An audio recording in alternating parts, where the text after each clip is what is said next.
सात संगत जी, बड़े प्यार से कहना, धन निरंकार जी, रामकृष्ण हरी.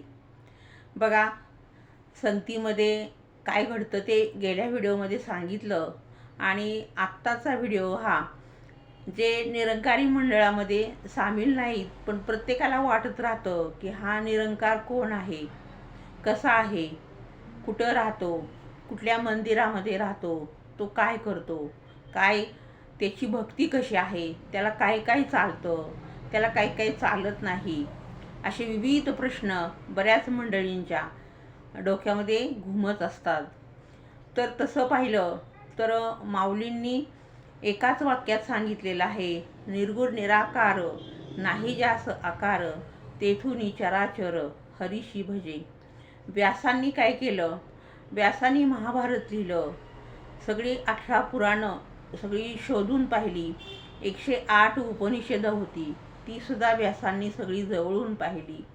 आणि शेवटी व्यास सतलज नदीच्या तीरावरती दुःखी खिन्नी उद्विग्न होऊन बसले होते. आणि एवढ्यातच नारद मुनी तिथून निघाले होते. नारायण नारायण म्हणत जवळ आले. व्यासांना विचारलं दुःखाचं कारण. मुनिवरे, तुम्ही काय एवढे दुःखी कष्टी आहात? एवढं सगळं तुम्ही उदात्त काम केलं, पण तुम्ही एवढे दुःखी का? आणि मग व्यासांच्या पण डोळ्यात थोडंसं पाणी आलं. मग व्यास मुनींनी सांगायला सुरुवात केली की देवा, मी सगळं काही लिहिलं, पण मला समाधान नाही कशातच भेटत, मी काय करू? त्यावेळेला मग नारद मुनी विचारतात की याचं कारण काय? त्यावेळेला ते म्हणतात की मी परमेश्वराचं सगळं गुणगान गायलं, सगळ्या गोष्टी मी टॅली करून पाहिल्या, पण मला परमेश्वराचं वर्णन नाही करता येत. तो कसा आहे हे मला अजून दिसलेलं नाही. आणि मग नारद मुनींनी सांगितलं की तुम्ही आता नामस्मरण करा, त्याशिवाय तुम्हाला तो सापडणार नाही. श्रीमन नारायण नारायण हरी हरी. आणि मग व्यासांनी ठरवलं, आणि ठरवता व्यासांच्याकडून एक भागवत धर्म लिहिला गेला. आणि त्या भागवत धर्मामध्ये सुद्धा सांगितलेलं आहे, जगायचं कसं हे कुणीही सांगतं, पण मरायचं कसं हे मात्र त्यामध्ये सापडतं. याचा अर्थ माऊली काय म्हणतायत की व्यासांना हे का सहशक्य झालं नाही?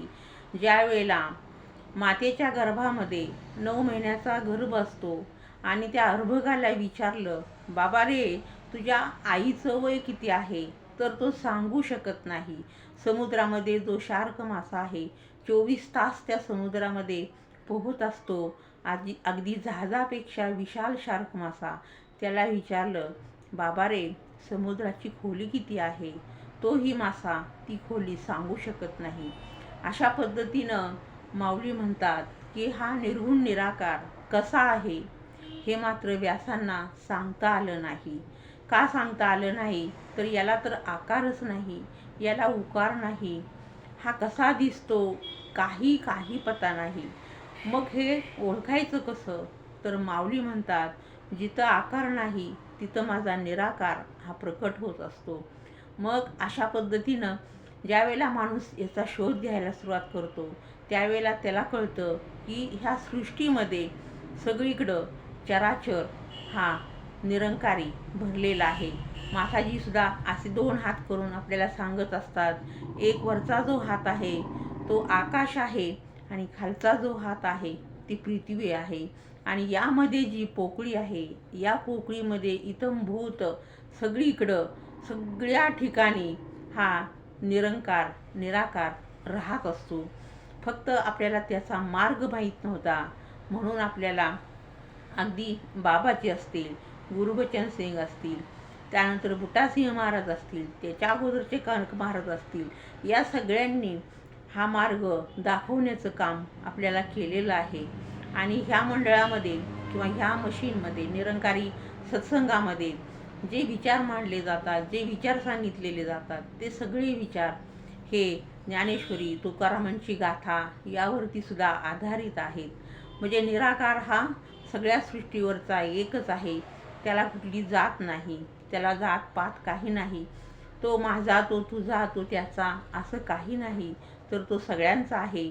कारण त्याचं घर ते आपल्या हृदयामध्ये कायम वास्तव्य करून आहे. कारण आपल्या हृदयामध्ये जो दडलेला आत्मा, ज्याच्यामुळं आपलं शरीर जोपर्यंत चाललेलं आहे, आपल्या शरीरातलं चैतन्य टिकून आहे, तो जो आत्मा आहे हाच साक्षात निरंकार आहे असं माऊली म्हणतात. आणि आपल्या सुदीक्षा महाराजसुद्धा ते सांगत असतात. धन निरंकारजी. व्हिडिओ कसा वाटला कमेंट करा आणि चॅनल सबस्क्राईब करा. नवीन नोटिफिकेशन तुमच्यापर्यंत येत राहतील.